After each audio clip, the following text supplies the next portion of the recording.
Ayan, good morning guys. Kagising lang natin ngayon. Mag-harvest tayo ng gulay. Sama ko yung anak ko na si Enzo. Ito. Yeah. Ito.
Ayan, good morning guys.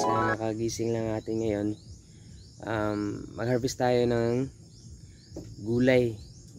Wala nang pang-ulam. Tapos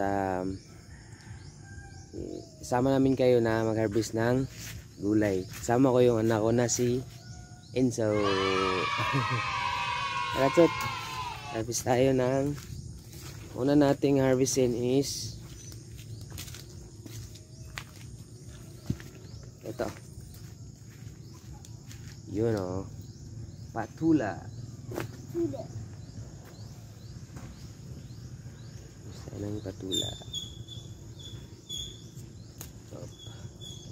Ito. Ito na sinigot siya. Tapos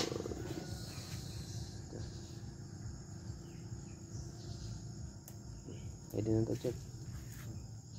Kailangan nigo.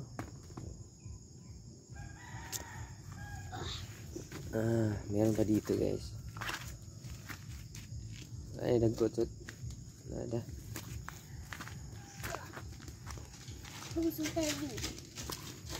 Bugat. Ito ba guys. Pwede na to. Napasil ko daw.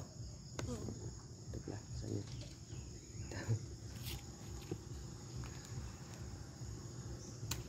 Sarap dito sa probinsya pag meron kang tanim na gulay kasi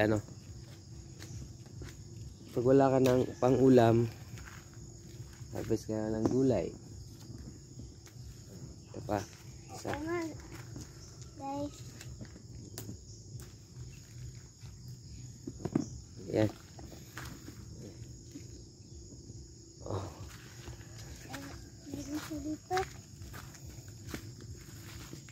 Tapos ito. Buta na dito. Buta na nigo.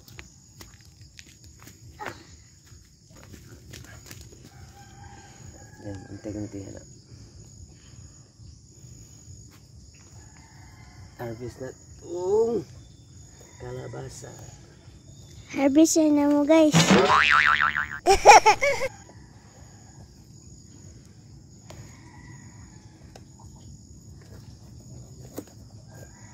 Yeah. Ito. Malaki.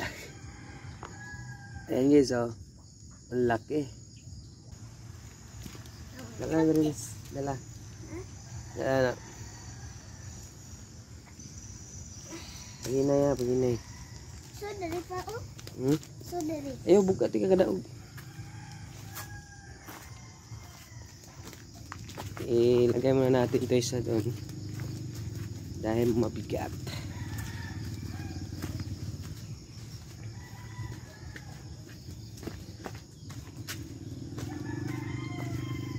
Yan ang kagandahan sa probinsya. Pag meron kang tanim na gulay. Oh. Yan.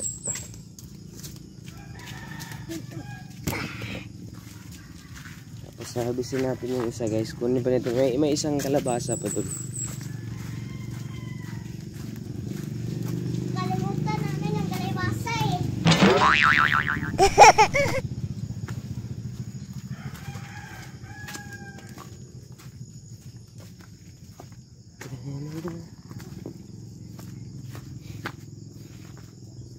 Dito na, ibutang na dito.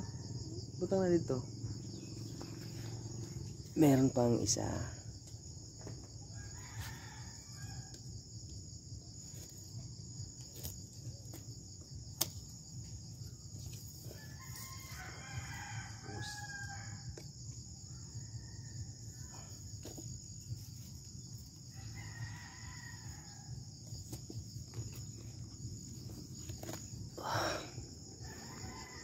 So, dalawa na. Meron na tayong pang-ulam.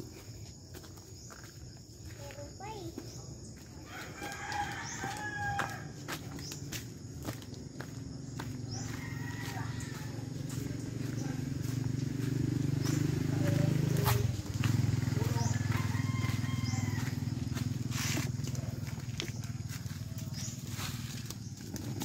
Wow! Yan po yung na-harvest natin ngayon guys. Dalawang kalabasa at saka patola. Meron akong na-harvest na patola doon, nandun sa ref. Nilagay ko. Sama ko lang ito, lulutuin namin ito ngayon. Tapos itong isa, sa amin to, yung isa, ipadala namin sa kapatid ni mama doon sa lungsod. Para hating kapatid.